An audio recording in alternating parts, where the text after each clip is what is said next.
अथ मंत्रपाठः।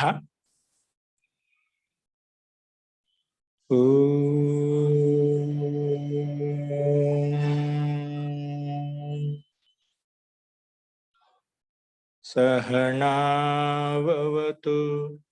सहनौ भुनक्तु सह वीर्यं करवावहै तेजस्विनावधीतमस्तु मा विद्विषावहै।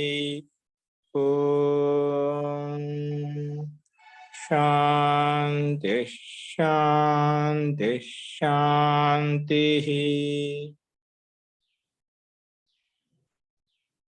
सर्वेभ्यो नमः। అందరికీ నమస్కారం అండి. నిన్న చెప్పిన పాఠంలో ఎవరికైనా సందేహాలు ఉన్నాయండి?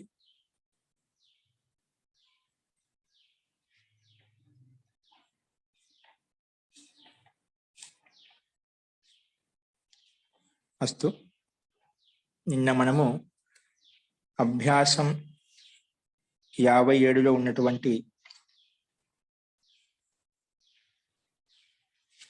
56లో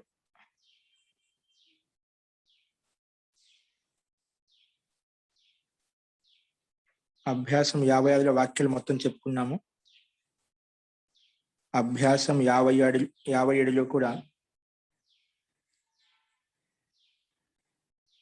20 వాక్యాల వరకు చెప్పాను అనుకుంటాను.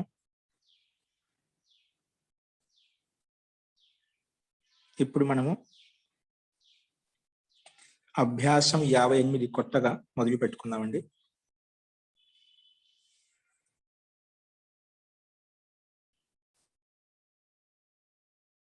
అస్తు. అభ్యాసం 58లో ముందుగా శబ్దకోశం రాసుకోండి. ఇవి మనకు అభ్యాసం 57లో తెలుగు ఆన్సర్స్ ఉన్నాయి. అవి ఆన్సర్స్ రేపు చెప్పుకుందామండి. ఈరోజు అభ్యాసం 58 మొదలు పెట్టుకుందాము. నీట్గా రాసుకోండి.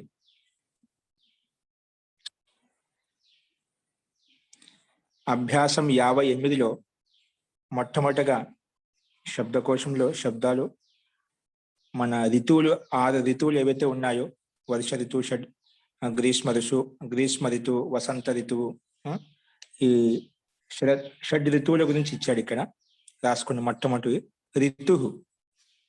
ఋతువు అంటే ఋతువు అని అర్థం. ఋతువు అంటే ఋతువు. ఋతువు అంటే ఋతువు.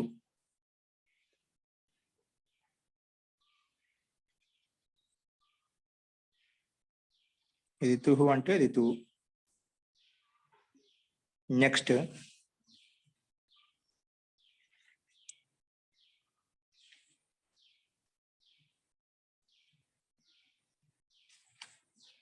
వసంత.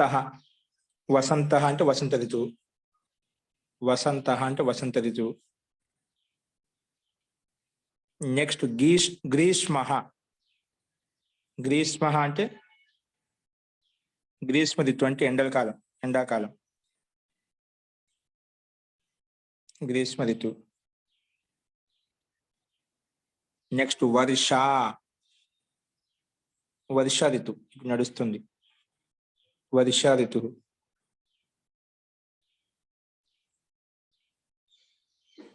నెక్స్ట్ శరద్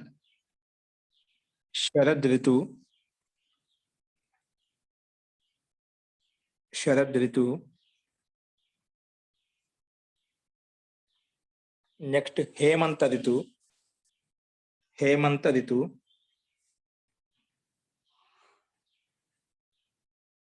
హేమంత ఋతువు. हेमन्तः महोदय. हेमन्तः ऋतुः. हेमन्तः. నెక్స్ట్ శిశిర ఋతువు. ఈ మొత్తం 6 ఋతువుల గురించి మనకు పరిచయం చేయించాడు. నెక్స్ట్ కొన్ని శబ్దాలు అందులో భిన్నంగా చూపిస్తున్నాడు. కృష అంటే నిర్బలుడు. కృష అంటే నిర్బలుడు, నిర్బలత్వం కలిగిన వాడు. కృష. కృష నిర్బలుడు.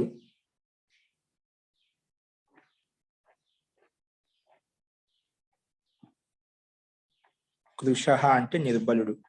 నెక్స్ట్ ప్రియ.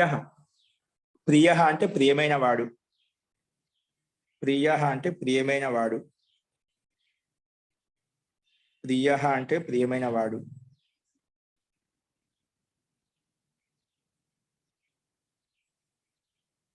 ప్రియ అంటే ప్రియమైన వాడు.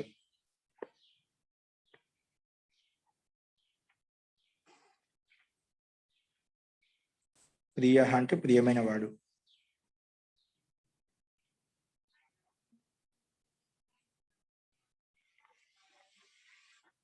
అస్తు. నెక్స్ట్ వచ్చేసి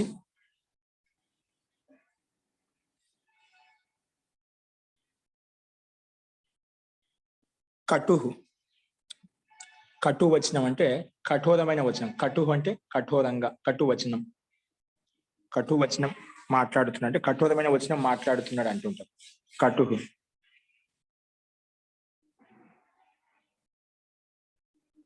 మహోదయ చేదు అనొచ్చండి.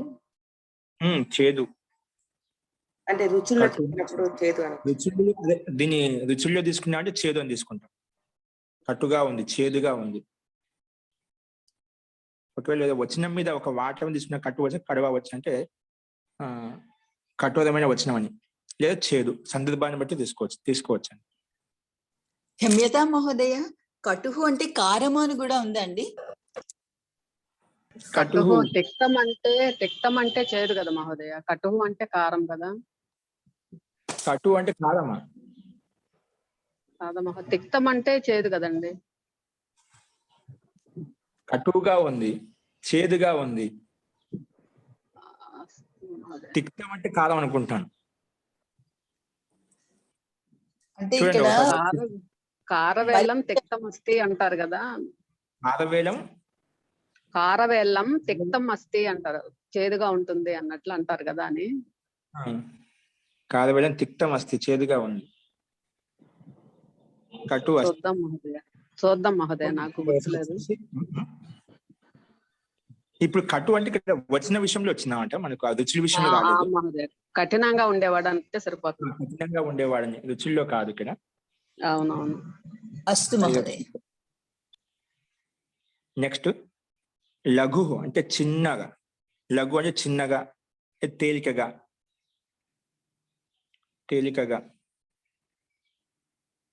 చిన్నగా లేదా తేలికగా. చిన్నది లేదా తేలికైనది అలా కూడా రాసుకో. చిన్నది లేదా తేలికైనది. చిన్నది లేదా తేలికైనది.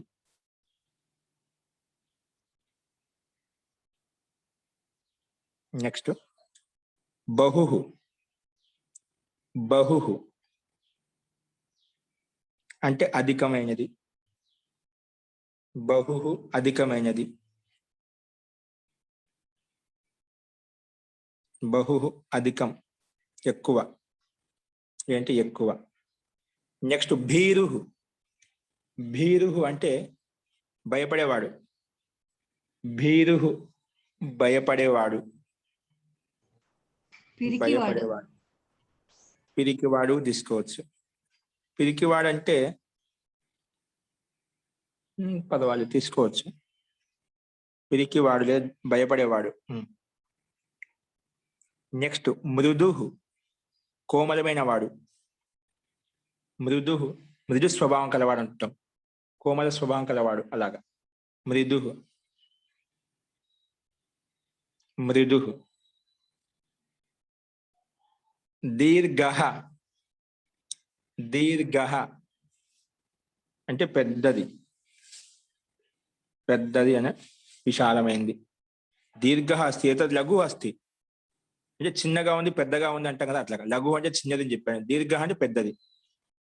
మళ్ళీ హ్రస్వ అంటే చిన్నది. హ్రస్వ. హ్రస్వ. హ్రస్వ.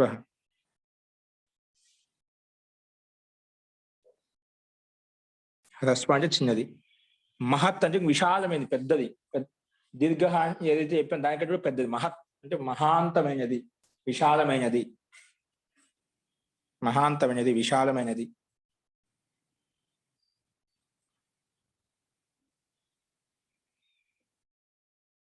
మళ్ళా అల్ప. అల్ప అంటే చిన్నది లేదా కొంచెం అనే అర్థంలో. అల్పం దదాతు, కొంచెం ఇవ్వండి అంటుంటామా, అల్ప. అల్ప అంటే చిన్నది లేదా, చూడు చిన్నది అనే దానికి ఎన్ని శబ్దాలు వచ్చు. లఘు శబ్దం చెప్పుకోవచ్చు, హ్రస్వ చెప్పుకోవచ్చు, అల్ప చెప్పుకోవచ్చు. ఇట్లా పర్యాయ శబ్దాలు మనం ఉపయోగించుకోవచ్చు. చిన్నది లేదా కొంచెం అనే అర్థంలో తీసుకోండి. చిన్నది లేదా కొంచెం, అల్పం తక్కువ. అల్పం వస్తుంటే తక్కువగా ఉంది అంటుంటాం కదా. అల్పం అంటే చిన్నది, కొంచెము లేదా తక్కువ, ఇవన్నీ అర్థాలు వస్తాయి. నెక్స్ట్ ప్రశస్య అంటే చాలా మంచిది. ప్రశస్యమైనది అంటే మంచిది అని అర్థం. ఉత్తమమైన అర్థంలో ప్రశస్య మంచిది. ప్రశస్తమా ప్రశస్యమా? ప్రశస్య ప్రశస్య మామూలుగా ప్రశస్తమైనది అని మనం తెలుగులో వాడుతున్నాం. ప్రశస్యమైన అంటే ప్రశస్తం అంటే మంచిది అనే అర్థంలో. అదే ప్రశస్తమైన అంటుంటే కదా, అదే శబ్దం ఇక్కడ ఉపయోగించాం. ప్రశస్తమైంది అంటే చాలా ప్రశస్తమైన తాత్పర్యం ఏం తీసుకుంటాం అక్కడ, అదే కదా. చాలా ఉత్తమైంది, ప్రశస్తమైంది అంటే మంచిది. ఉత్తమమైనది తీసుకుంటాం. జీ ఉత్తమైంది, అదే మంచిది. నెక్స్ట్ ఉదార. ఉదార అంటే ఉదార వ్యక్తిత్వం కలవాడు, ఉదారమైనటువంటి వాడు. ఉదార అంటే దాని మంచి, దీనికి ఉదారత ఎక్కువగా ఉందని చాలా అందరికీ దానం చేస్తూ ఉంటాడు. ఉదార స్వభావం కలవాడు అంటే దాని. కృపణ. కృపణ అంటే ఇవ్వకుండా దాస్తూ ఉంటాడు, ఏమంటుంది, కంజూస్. లోభి లోభి పీనాసి లోభి. లోభి. పీనాసి లోభి. పిసినారి.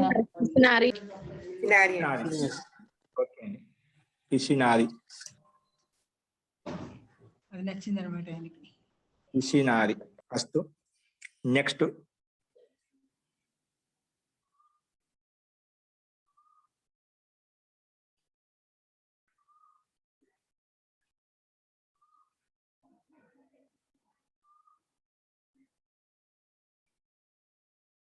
ప్రాచీన. ప్రాచీన అంటే పురాతనమైన.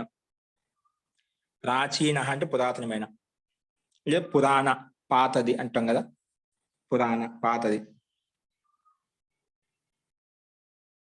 నెక్స్ట్ నూతన. నూతన అంటే నయ, కొత్తది. నూతన నయ లేదా కొత్తది.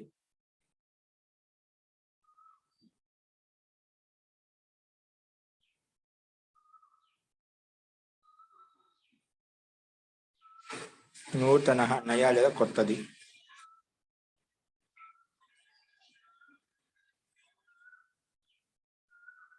నెక్స్ట్ కోమల. కోమల. కోమల.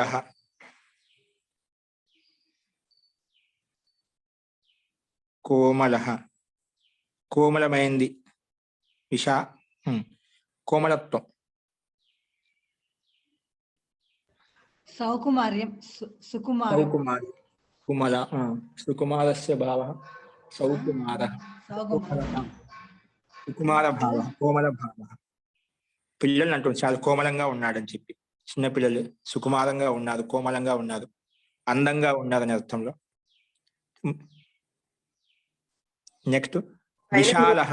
మృదువు కూడా ఇచ్చారు కదా మహోదయ, అది ఏంటండి, దీనికి మృదువు అని ఇచ్చాడు కదా పైన, అది కూడా రాసుకోవచ్చు అనుకుంటున్నా. అది మృదుహ. మృదువుగా ఉండే, కోమలంగా, దాదాపు సమాన అర్థాలు ఇవి. మృదువుగా ఉన్నాడు, కోమలంగా ఉన్నాడు, ఎంత క్యూట్ గా ఉన్నాడు అంటుంటా కదా, అలాగా కోమలంగా ఉంటాం. నెక్స్ట్ విశాల.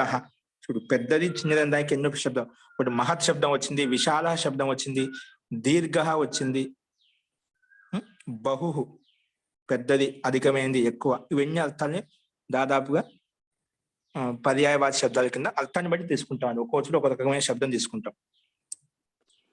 విశాల విశాలమైంది అంటే పెద్దది, బృహత్తమైనటువంటిది. ఫస్ట్ ఇవి మనకు శబ్దాలండి.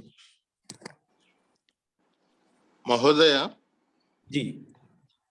ఇవన్నీ పుంలింగాలే కదండి?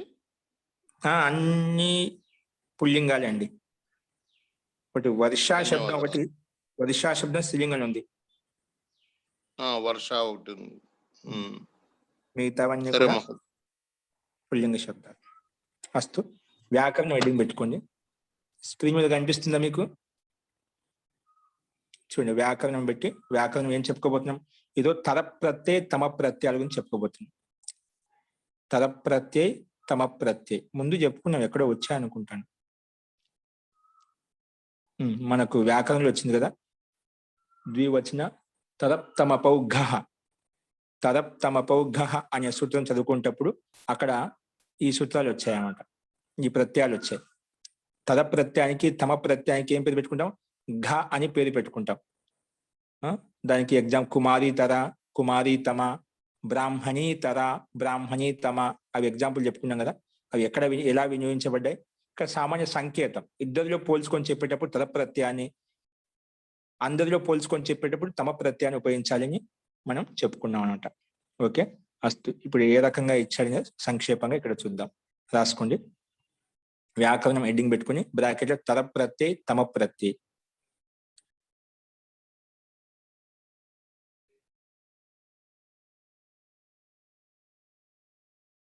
ఓకే, నియమం 190 అండి. నియమం 190. నియమం 190 రాసుకోండి. సూత్రం మనం చెప్పుకున్నాం. ద్వివచన విభజ్యోపపదే తరబీయసునౌ. ద్వివచన విభజ్యోపపదే, ద్వివచన శబ్దం చెప్తుంది, ద్వివచన అని చెప్పి. ఏంటి? ద్వివచన అంటే ఇద్దరు, విభజ్యోపదే విభజించడంలో, ఇద్దరిలో విభజించి చెప్పేటప్పుడు అప్పుడు తర ప్రత్యయం వస్తుంది, యస్సు ప్రత్యయం వస్తుంది, రెండు ప్రత్యయాలు వస్తాయి. ద్వివచనంలో విభజ్యోపదే విభజించడంలో అంటే ఇద్దరిలో విభజించి చెప్పేటప్పుడు, విభాగం చేసి చెప్పేటప్పుడు, పోల్చి చెప్పేటప్పుడు అప్పుడు తమ ప్రత్యయం తర ప్రత్యయము యస్సు ప్రత్యయాలు వస్తాయి. అంటే వీళ్ళిద్దరి కన్నా ఇతను ఎక్కువ అనే అర్థంలో. ద్వివచన విభజ్యోపపదే తరబీయసునౌ. అస్తు. రాసుకోండి, దీని తాత్పర్యం రాసుకోండి. ఇది ఏంటి? తులనాత్మక విశేషణం. ఏంటిది? తులనాత్మక విషయం. ఇద్దరిలో పోల్చి చెప్పాలంటే అప్పుడు దీన్ని ఉపయోగిస్తాం. అందుకే తులన చేస్తున్నాం అంటే పోలిస్తున్నాం. దాని తులనాత్మక విశేషణం పెట్టుకుని అక్కడ బ్రాకెట్లో అలా కనిపిస్తుంది స్క్రీన్ మీద, తులనాత్మక విశేషణం. తులనాత్మక విశేషణం.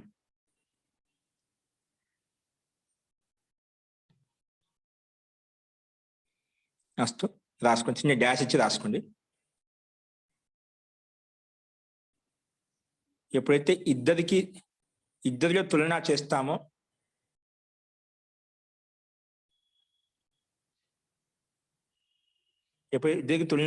ఎప్పుడైతే ఇద్దరికి తులన చేసినప్పుడు అదే, ఎప్పుడైతే ఇద్దరికి తులన చేసినప్పుడు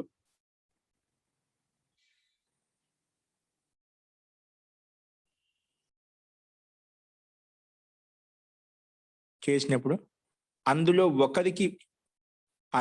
ఒకరికి విశేషత లేదా న్యూనత చెప్పేటప్పుడు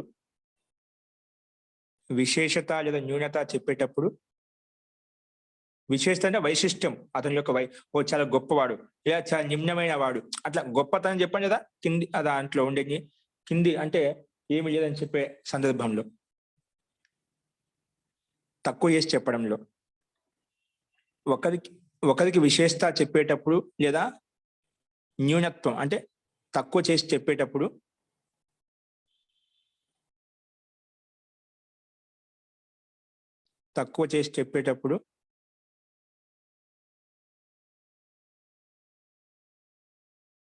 అప్పుడు విశేషణము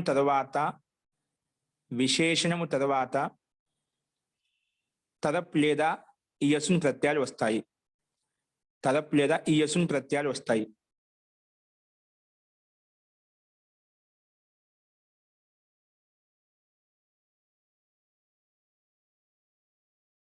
ఈయస్సున్ ప్రత్యయాలు వస్తాయి. అంటే ఒకసారి చెప్తాను. ఇద్దరిలో పోల్చి చెప్పినప్పుడు ఆ ఇద్దరిలో ఒకరికి వైశిష్ట్యం చెప్తాం. న్యూనత్వం అంటే అల్పత్వం చెప్తాం లేదా అధికత్వం చెప్తాం. ఇతను గొప్పవాడు లేదా గొప్పవాడు కాదని అర్థంలో ఎక్కువ చేయడం తక్కువ చేసి చెప్పడం అంట. అట్లా ఎవరికైతే ఎక్కువ చేసి చెప్తున్నామో లేదా ఎవరికైతే తక్కువ చేసి చెప్తున్నామో అంటే ఒకరిని కేంద్రీకరణ చేస్తాం. ఎక్కువ చెప్పడం తక్కువ చెప్పడం. ఆ ఎక్కువ చేసి ఎవరికి చెప్తున్నామో తక్కువ ఎవరికి చేసి చెప్తున్నాం అందులో తద ప్రత్యయము తమ ఈయస్సుని ప్రత్యయం రావాలి. ఓకేనా? ఎప్పుడైతే ఇద్దరిలో పోల్చి చెప్పినప్పుడు అందులో ఒకరికి విశేషత లేదా తక్కువ చేసి చెప్పేటప్పుడు విశేషణం తర్వాత తదప్ లేదా ఈయస్సుని ప్రత్యయాలు వస్తాయి. అస్తు. ఇప్పుడు రాసుకొని తదప్ ప్రత్యయానికి అనుబంధ లోపం చేస్తే ఏం మిగులుతుంది? తర మిగులుతుంది. పకారం వెళ్ళిపోతుంది. హలంత్యం తస్య లోప హల అదర్శనం లోప. తద ప్రత్యయానికి తర మిగులుతుంది. అదే విధంగా ఈయస్సున్ ప్రత్యయానికి అనుబంధ లోపం చేస్తే ఈయస్సున్ ప్రత్యయానికి అనుబంధ లోపం చేస్తే ఈయస్ మిగులుతుంది. ఈయస్ మిగులుతుంది. ఈయస్ మిగులుతుంది.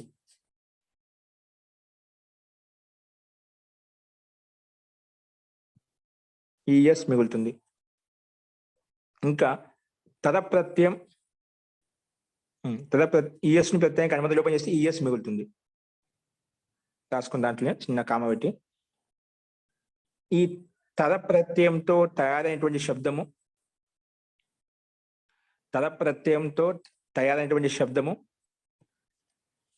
పుల్లింగంలో అయితే రామ శబ్దానికి సమానంగా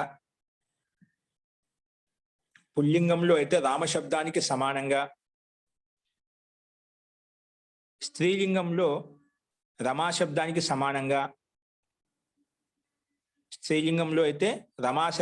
సమానంగా నపుంసకలింగంలో గృహ శబ్దానికి సమానంగా నడుస్తాయి.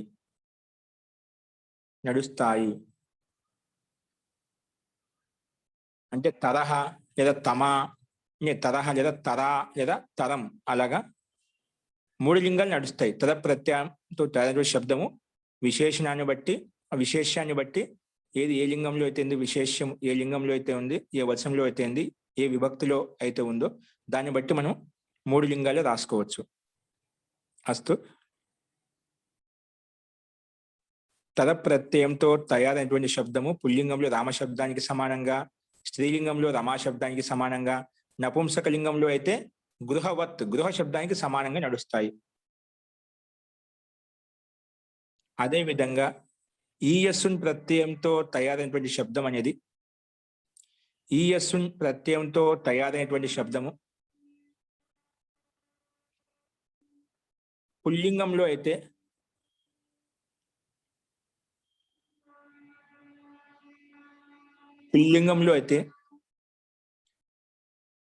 చిన్న డాష్ రాసుకోండి. ఈ యాన్ చూసి రాసుకోండి. ఈ యాన్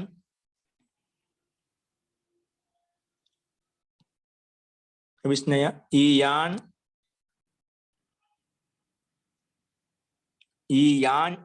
యాన్సౌ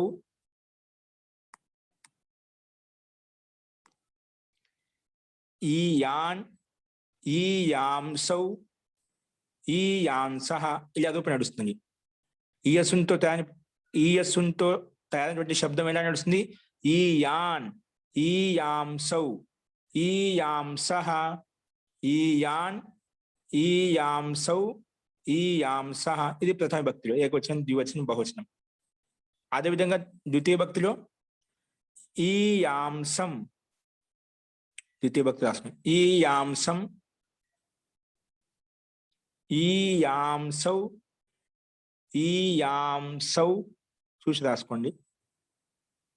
ఈ యాంసహ, ఈ యాంసహ ఇలాగ నడుస్తాయంట రూపాలు. అదే కొంచెం ఇది కొత్తగా వచ్చింది కాబట్టి 2 రూపాలు చూపించారు, 2 విభక్తులు రూపాలు చూపించారు. ఈ రకంగా ఉంటాయని చెప్పి ఈ యాన్, ఈ యాంసౌ, ఈ యాంసహ, ఈ యాంసం, ఈ యాంసౌ, ఈ యసహ ఇలాగా ఉంటాయి పుల్లింగంలో. స్త్రీలింగంలో అయితే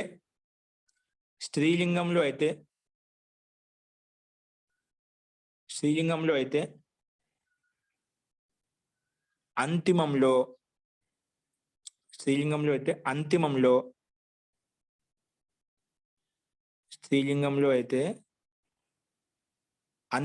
దీర్ఘ ఈకారాన్ని చేర్చుకొని, అంటే ఎవరికి దీర్ఘ యేసుని ప్రతిని తీసుకొచ్చిన తర్వాత దాంట్లో దీర్ఘ ఈకారం చేర్చుకోవాలి. స్త్రీలింగంలో అయితే దీర్ఘ ఈకారాన్ని చేర్చుకొని నదీ శబ్దానికి సమానంగా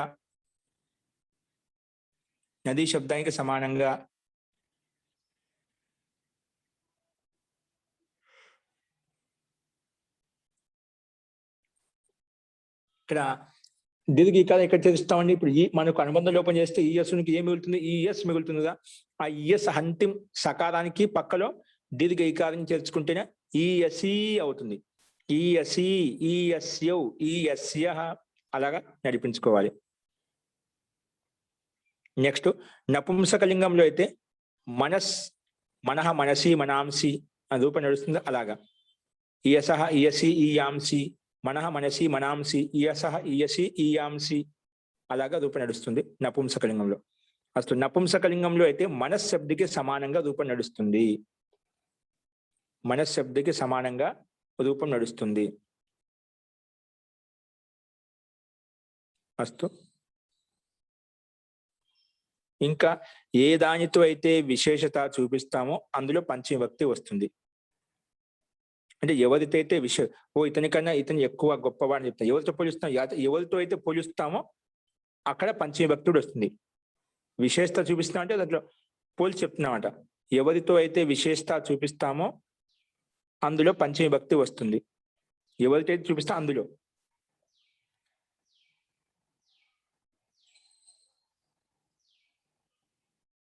ఎవరికైతే విశేషత అంటే ఎవరికైతే పోలుస్తామో అందులో పంచమవిభక్తి వస్తుంది. ఓకేనా? ఇప్పుడు ఎగ్జాంపుల్ చూసుకుందాం ఎలా అనేది. రాముడు శ్యాముడి కంటే పటుత్వం కలవాడు. ఎవరికంటే? రాముడు అనేవాడు శ్యాముడి కంటే, అంటే శ్యామునితో పోలుస్తాం.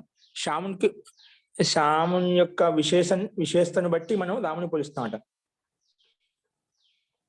రాముడు శ్యామ్సే పటు హే.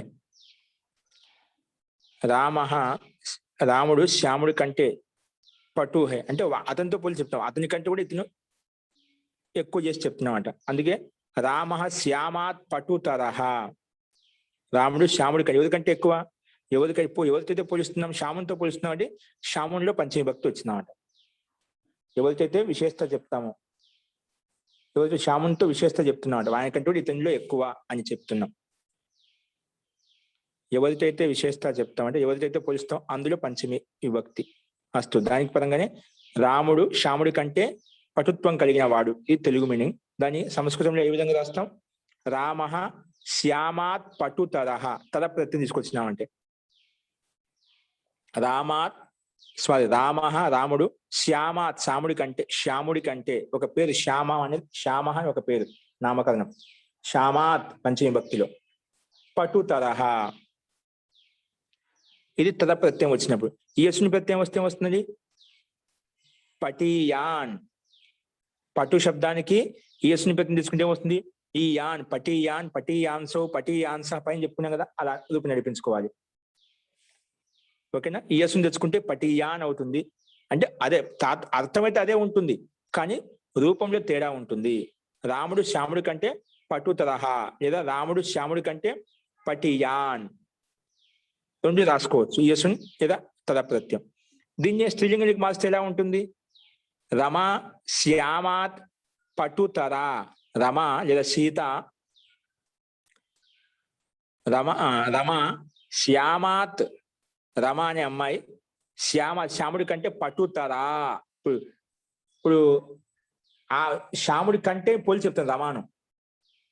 కాబట్టి రమ శ్యామాత్ పటుతరా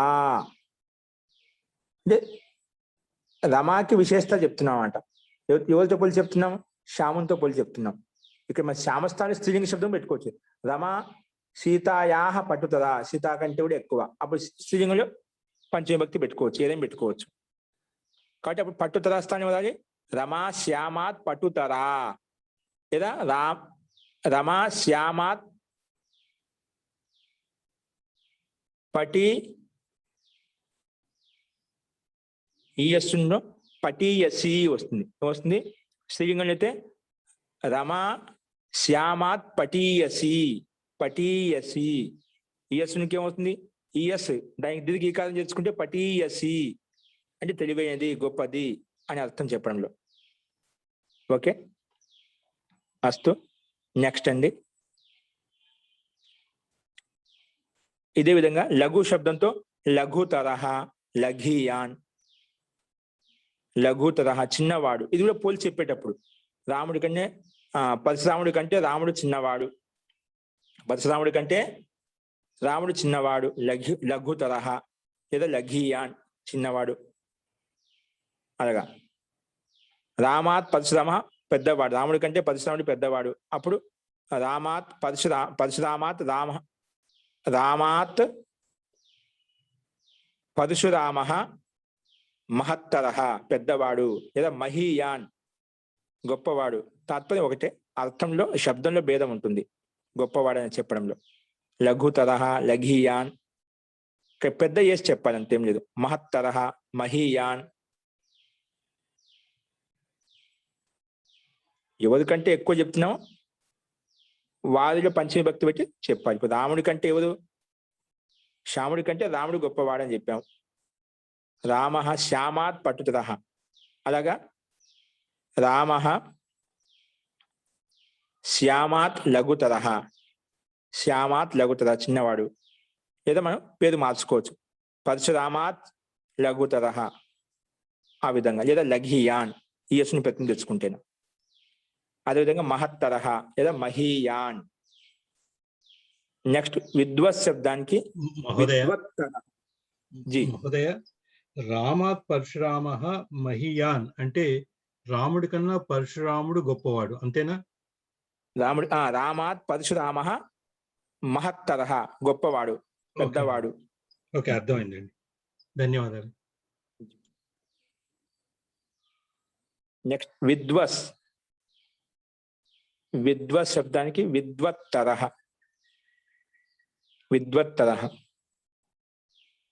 విద్వత్త చూపించాలి. ఇక్కడ మనకి ఈయస్సు ప్రత్యయం ప్రయోగం ఉండదని కాబట్టి తక్కువగా ఉంటుంది, లేదా ఇక్కడ రాదు కాబట్టి చూపించలేదు. విద్వత్తరహ ఉత్తర ప్రత్యయం చూపించాం.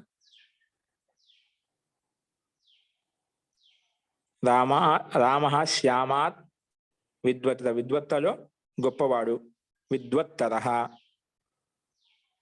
ఎక్కువ గొప్పవాడు అని చెప్పడంలో. ఈ రకంగా మనము తద ప్రత్యయము ఈయస్సుని ప్రత్యయానికి రూపాలు ఈ రకంగా ఉంటాయి. అస్తు. దీని చదువుకునే సందేహం ఉందా అండి?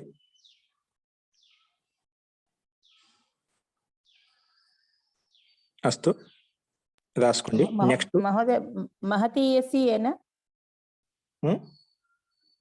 మహీయసి మహత్తరహ మహీయసి దీర్ఘిక ఇయస్కి దీర్ఘీకారం చేసుకుంటే మహీయసి అయిపోతుంది. ఓకే అంటే మహత్ శబ్దంలో మహ మిగులుతుంది అంతేనా మహోదయ? తకార లోపమా? మహత్ ఉంది, మహత్తరహ తకారం ఉంది కదా, మహత్తరహ అట్లే ఉంది, తకారం కలిసిపోయింది మహత్తరహ. అవును మహోదయ, ఈఎస్ శబ్దం ప్రత్యయం కలిపినప్పుడు మహత్ లేదన్నారు కదా, మహీయసి చెప్పారు కదా, అక్కడ తకార లోపం చేశారు కదా అని అడుగుతున్నారు. ఇక్కడ మహీయసిలో స్త్రీలింగంలో వెళ్ళిపోతుంది, స్త్రీలింగంలో వెళ్ళిపోతుంది. పుల్లింగంలో మహత్తరహ శబ్దంలో చెప్పాను, మహత్తర తకారం అలాగే ఉంది, మహత్ ప్లస్ తల ప్రత్యయం మహత్తరహ అయిపోయింది. అది స్త్రీలింగంలో మహత్ శబ్దంతో ఈయస్సుని తెచ్చుకున్న తర్వాత ఇప్పుడు ముందుండే తకారం వెళ్ళిపోతుంది అన్నమాట, అవి మహీయసి అయిపోతుంది.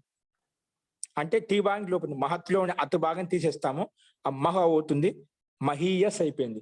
మహీయస్ పక్కన ఇక్కడ మహీయసి. అర్థమైందా? స్త్రీలింగంలో మహత్సభలో ఉండే అతి భాగం లోపం చేస్తుంది. అస్తు. అలాగే లఘీయానికి లఘీయసి. ఓకే. నియమం 100 191 నియమం 191 అతిశాయనే తమభిష్టనౌ అతిశాయనే తమభిష్టనౌ అతిశాయనే తమపిష్టనౌ తమపిష్టనౌ అతిశాయన తమపు ప్లస్ ఇష్టనౌ ఏ సంధి అయిపోయింది ఇక్కడ అతిశాయనే తమభిష్టనౌ బిష్టనం ఎలా అయిపోయింది ఇష్టను శబ్దం కదా తమపు ప్లస్ ఇష్టన్ ఏ సంధి వస్తుంది ఇక్కడ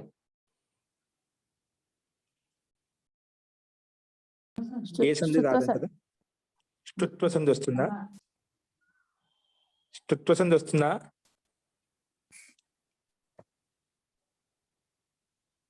తమపు ప్లస్ ఇష్టన్ అవును తమ మహోదయ. ప్లస్ ఈ తమ జస్ట్ ప్లస్ కలిసి అక్షరాలు కలిసిపోయినాయి అంతే, ఇక్కడ సందేహం లేదు. నే తమపు ప్రత్యయము తమప్పు మూడో అక్షరం బకారం అయిందండి.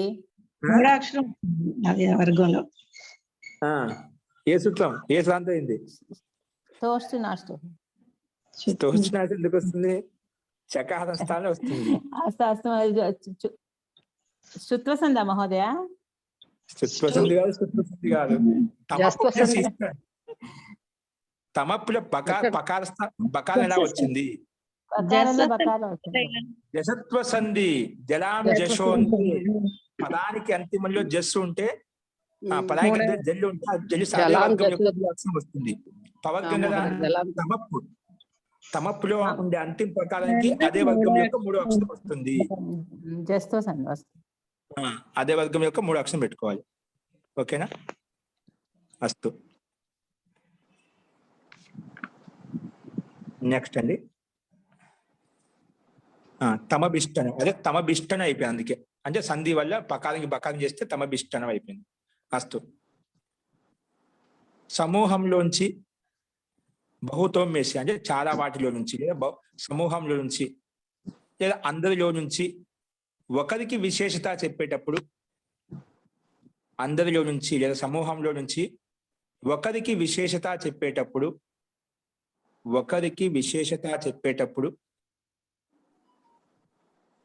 తమప్పు లేదా ఇష్టన్ ప్రత్యయాలు వస్తాయి తమప్పు లేదా ఇష్టన్ ప్రత్యయాలు వస్తాయి. ఇప్పుడు ఎక్కడైనా కానీ గుర్తుపెట్టుకోండి ఇద్దరిలోంచి ఒకరికి ఎక్కువ చేసి లేదా తక్కువ చేసి చెప్పినప్పుడు అక్కడ తలపు ప్రత్యయము ఇష్టని ప్రత్యయాలు ఇప్పుడు మనం చూపించిన విధంగానే ఉంటాయి. ఎక్కడైనా భగవద్గీత కానీ రామాయణ మహాభారత శ్లోకాలు చదివేటప్పుడు మీరు గమనించండి చిన్న చిన్న సాహిత్యంలో కానీ ఇవి మీకు బాగా అర్థమవుతాయి అన్నమాట. అంటే చూడగానే ఇప్పుడు పోల్చి చెప్తున్నాను ఆ సందర్భాన్ని బట్టి అర్థం గమనించామంటే ఇదే విధంగా ఉంటున్నాం. నిజంగా పోల్చి చెప్తూ ఉంటాం, ఎక్కువ చేసి చెప్తుంటాం లేదా తక్కువ చేసి చెప్తూ ఉంటాం, ఇదే తాత్పర్యం ఉంటుంది. ఆ రకంగా మనం ఆ శబ్దంలో ఏ ప్రత్యయం ఉంది కనిపెట్టేసామనుకోండి అర్థం అనేది పూర్తిగా వచ్చేసింది, ఏం చెప్పబోతుందనే తాత్పర్యం మనకి బయటకు వచ్చేస్తున్నాం. అస్తు అందరిలో నుంచి లేదా సమూహం నుంచి ఒకరికి విశేషత చెప్పేటప్పుడు తమప్పు లేదా ఇష్టని ప్రత్యయాలు వస్తాయి. ఇంకా ఈ తమ ప్రత్యయానికి అనుబంధ లోపం చేస్తే తమ మిగులుతుంది, అంటే పకారం వెళ్ళిపోతుంది. హలంత్యం తస్య లోప అదర్శనం లోప. తమ ప్రత్యయానికి అనుబంధ లోపం చేస్తే తమ మిగులుతుంది. అదేవిధంగా ఇష్టన్ ప్రత్యయానికి అనుబంధం లోపం చేస్తే ఇష్ట మిగులుతుంది. ఇష్టన్ ప్రత్యయానికి అనుబంధం లోపం చేస్తే ఇష్ట మిగులుతుంది. ఇష్టని ప్రత్యయానికి అనుబంధం లోపం చేస్తే ఇష్ట మిగులుతుంది.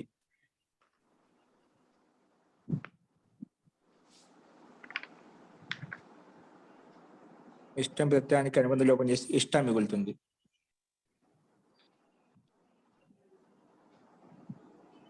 ఓకే,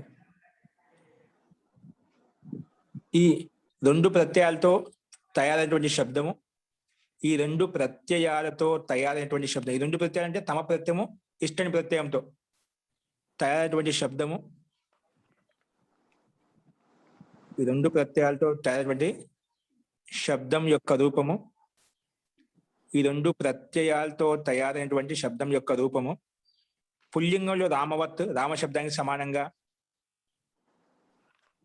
పుల్లింగంలో రామ శబ్దానికి రెండింటికి సమానంగా ఉంటుందండి. అందుకే రెండు కలిపి చెప్పామాట. పుల్లింగంలో రామ శబ్దానికి సమానంగా అక్కడ తల ప్రత్యయానికి ఇష్టం ప్రత్యయం భిన్న భిన్నంగా ఉన్నాయి కాబట్టి విడివిడిగా చెప్పాం.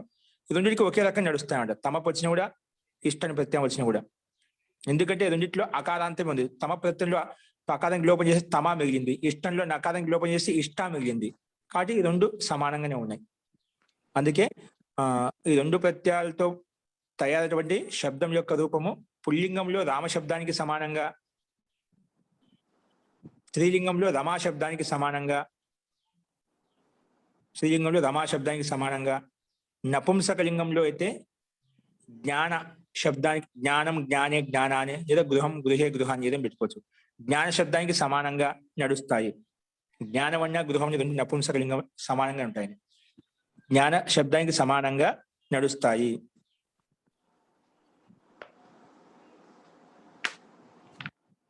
ఇంకా ఎవరితో అయితే విశేషత చెప్తామో అందులో షష్ఠి లేదా సప్తమి రెండు విభక్తులు వస్తాయి. ఇక్కడ ఈ తమ ఇష్టని ప్రత్యయాల్లో ఇప్పుడు పైన చెప్పాం కదా, ఎవరితో అయితే అంటే ఎవరితో అయితే పోల్చి చెప్తామో అందులో షష్ఠి మరియు పంచ, అక్కడ ఓన్లీ పంచమి భక్తిని చెప్పాం. ఎప్పుడు తల ప్రత్యయం తమ ప్రత్యయం వచ్చినాం. ఇక్కడ ఏమంటున్నాడు, తమపది ఇష్టం ప్రత్యయాలు వస్తే ఎవరికైతే పోల్చి చెప్తామో, ఎవరికైతే విశేషత చెప్తామో అందులో పంచమి షష్ఠి రెండు విభక్తులు వస్తాయంట. అందుకే రాసుకోండి. ఇంకా ఎవరితో అయితే విశేషత చెప్తామో అంటే ఎవరితో అయితే పోల్చి చెప్తామో అందులో షష్ఠి మరియు సప్తమి ఈ రెండు విభక్తులు వస్తాయి. షష్ఠి మరియు సప్తమి ఈ రెండు విభక్తులు వస్తాయి. మా ఇంట్లో చెప్పు నియమం ఇది. ఇప్పుడు మీకు అర్థమవుతుంది. రెండు విభక్తులు వస్తాయి. ఎందుకంటే అందరిలోంచి ఒకరికి విశేషత చెప్పాలి. అందరిలోంచి ఒకరికి విశేషత చెప్పాలి, ఒకరికి వైశిష్ట్యం చెప్పాలి. ఎక్కువ చెప్పాలి, తక్కువ చెప్పాలి. ఏదైనా కానీ ఎక్కువ చేసి చెప్పడం, తక్కువ చేసి చెప్పడం. హైలైట్ అయ్యేది ఎక్కువ సామర్థ్యం ఉన్నా, ఎక్కువ సామర్థ్యం లేకపోయినా వాళ్ళే హైలైట్ అయిపోతుంటారు అన్నమాట. సామర్థ్యం ఉన్నా, సామర్థ్యం లేకుండా మధ్యలో ఉండేవాడు హైలైట్ కాడు, మధ్యలోనే ఉండిపోతాడు. అస్తు.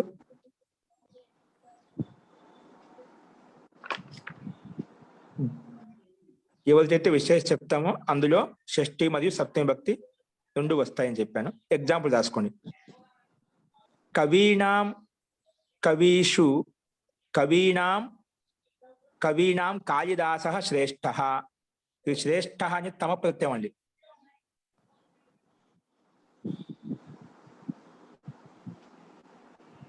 కవీనాం కాళిదాస శ్రేష్ఠ.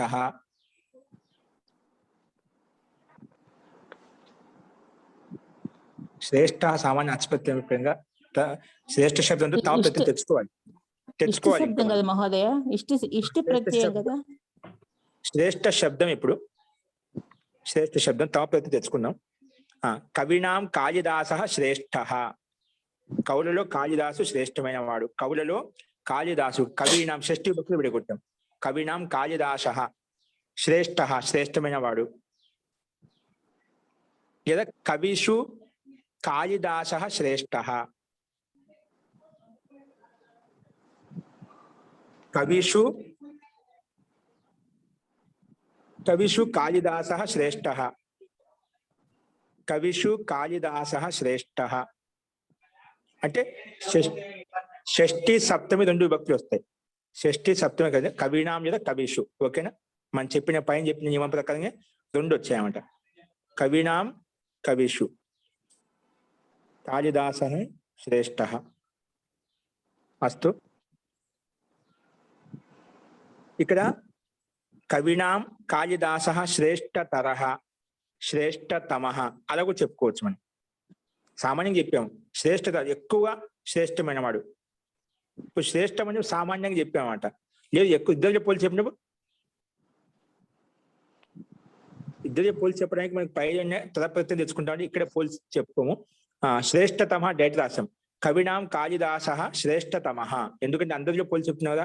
కవినాం కవులలో సమూహం నుంచి పోల్చి చెప్తున్నామంట. వీళ్ళందరిలో ఈ కవి కాళిదాసు కవి మహా శ్రేష్టమైన వాడు, పాండిత్యం కలిగిన వాడు అని చెప్పి. కాబట్టి శ్రేష్టతమ రాస్తాం కదా డైరెక్ట్ గా.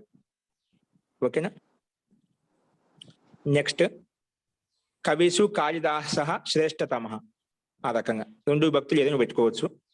నెక్స్ట్ రాసుకోండి. ఛాత్రాణం రామ పటుతమ. ఛాత్రాణం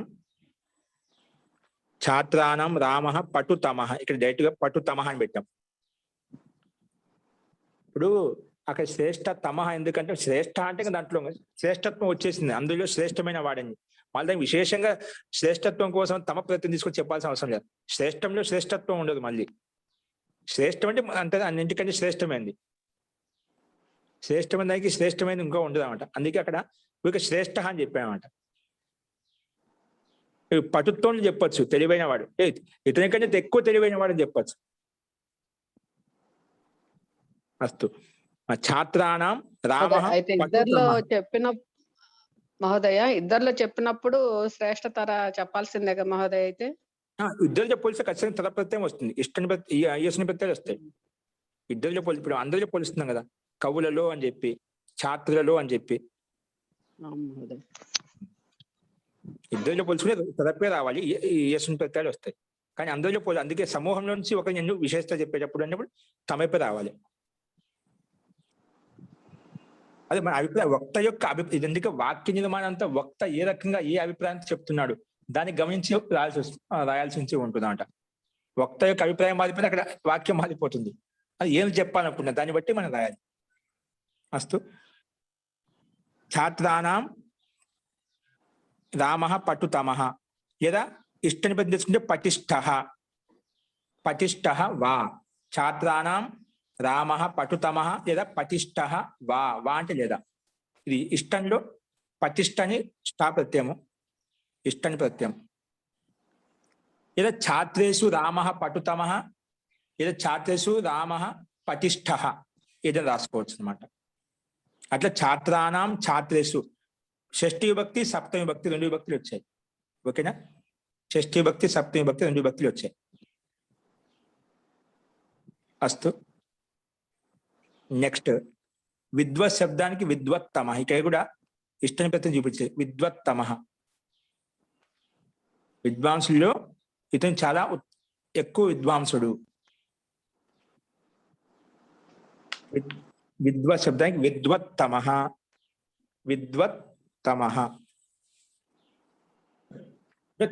తమ ప్రత్యయం ఎక్కడ కనిపించినా అందరిలో ఎక్కువైన శ్రేష్టమైన, అతనికంటే ఎక్కువ తమ ప్రత్యయం వచ్చింటే అతనికంటే ఎక్కువ ఎవరికి చెప్పలేము. ఇంకా అందరిలో నుంచి ఒకరు ఎన్నుకున్నాం, అందుకే సమూహం నుంచి ఒకరి విశేషత, అందరిలో నుంచి ఒకరి విశేషత చెప్పేటప్పుడు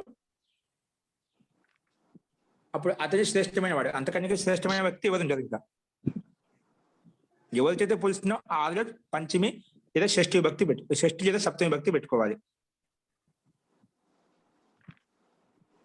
అస్తు ఈ రకంగా మనము ఇద్దరిలో పోల్చి చెప్పుకున్నప్పుడు తద ఇష్టని ప్రత్యయాలు ఈయస్సుని ప్రత్యయాలను, అదే విధంగా ఎక్కువలో అంటే చాలా మందిలోంచి ఒకరికి విశేషత చెప్పేటప్పుడు తమ ప్రత్యయము ఇష్టని ప్రత్యయాలను చూపించాము. కాబట్టి ఈ రకంగా తమ ప్రత్యయాల యొక్క ఉదాహరణ కూడా మనం చూసాము. వీటిని ఉపయోగించి మనకు వాక్యాలు ఏ రకంగా అనేది మనం రేపు చూద్దామండి. దీంట్లో ఏదైనా సందేహం ఉంటే చెప్పండి, సింపుల్ గానే ఉన్నాయి. ఇంకేదైనా సందేహం చెప్పండి. విద్వత్తమకు ఇష్టం ప్రత్యయం ఏం రాసుకోవాలి? ఏంటండి విద్వత్తమకు ఇష్టం ప్రత్యయం? ఇష్టం ప్రత్యయం ఇక్కడ ఉండదండి, దీనికి రాదనమాట, ప్రయోగం ఉండదు, అందుకే చూపించలేదు. విద్వష్ట అని వస్తుంది, రాసుకోవచ్చు, రూపం ప్రయోగం లేదు మనకు. విద్వష్ట ఏమొస్తుంది? విద్వష్ట అని వస్తుంది. విద్వత్తమకి తమ స్థానంలో ఇష్టాన్ని పెట్టుకుంటే ఇష్టం మిగులుతుంది. విద్వష్ట అట్లా విద్వష్ట అని చెప్పి ఎక్కడ ప్రయోగం ఉండదు, వేరే శబ్దాలకు వస్తుంది. మళ్ళా ఇప్పుడు పటిష్ట వచ్చింది, లగిష్ట వచ్చింది. ఓకేనా, అట్లా పట్టు శబ్దానికి రాదు, వేరే శబ్దాలకు, విద్వత్ శబ్దానికి రాదు, వేరే శబ్దాలకు వస్తుంది. అవి వచ్చినా మన ప్రయోగం చూపించవచ్చు, కానీ ప్రయోగం ఉండదు కాబట్టి అది మనం తెచ్చుకోవాల్సిన అవసరం లేదు. అది విషధాతువుకి వచ్చి విశిష్ట అవుతుంది అనుకుంటా మహోదయ. విశిష్ట విషధాతువు విశిష్ట విశిష్ట అందులో విశిష్టత ఉంది కాబట్టి విశిష్ట విషధాతుకు వచ్చింది కదా. కాకపోతే అక్కడ ధాతులతోటి ఈ ఈ ప్రత్యయాలు రావండి, అక్కడ వేరే ప్రత్యయం వచ్చింది అన్నమాట. అక్కడ ధాతులతోటి తదప్పు తమ ప్రత్యయాలు ఏంటివి? ఇవి తదిత ప్రత్యయాలు, ఇవి శబ్దాలతోనే వస్తాయి అన్నమాట. ఏమొస్తాయి? శబ్దాలతోనే వస్తాయి. అవి ప్రత్యయంతో తయారైంది విశిష్ట శబ్దం అనేది. దీంతో తయారు కాలేదు, విష్ణుని ప్రత్యయం తయారు కాలేదు. ఈ ప్రత్యయ తదప్పు తమప్పు ఇష్టం యేసుని ఇవన్నీ ఎట్లా వస్తాయి? శబ్దాలతో మాత్రం తీసుకురాగలుగుతాము ప్రత్యయాలు, ధాతులతో డైరెక్ట్ గా రావు. ధాతులతో డైరెక్ట్ వచ్చేసి అవి 3వ అధ్యాయంలో ఉండే కృతి ప్రత్యయాలు మాత్రమే వస్తాయి, తదిత ప్రత్యయాలు రావు. ఇవన్నీ తదిత ప్రత్యయాలు అనమాట. కానీ శబ్దం తయారైన తర్వాతనే వస్తుంది. అంటే ఇది ప్రాతిపదికకే వస్తాయి కదా మహోదయ? ప్రాతిపదికానికి వస్తాయి. విశ్వధాతుకి అచ్చుపెత్తిని తెచ్చుకొని మనము దాని ప్రాతిపదికను తయారు చేసుకోవాలి, పదం తయారు చేసుకోవాలి, అప్పుడు మనం ఇష్టం ప్రతిని తెచ్చుకుంటామంట. కాబట్టి అక్కడ వేరే ప్రత్యయంతో తయారైంది. అస్తు. ఓకే, ఈ రకంగా దీంట్లో 58వ అభ్యాసంలో కొన్ని ముఖ్యంగా తమ ప్రత్యయాన్ని ఉపయోగించి 2 నియమాలు చెప్పుకున్నాము. అందులో ఎగ్జాంపుల్ చూసాం. వీటికి సంబంధించిన ఎగ్జాంపుల్స్ అన్ని రేపు చూద్దామండి. అస్తు. మంత్రపాఠ.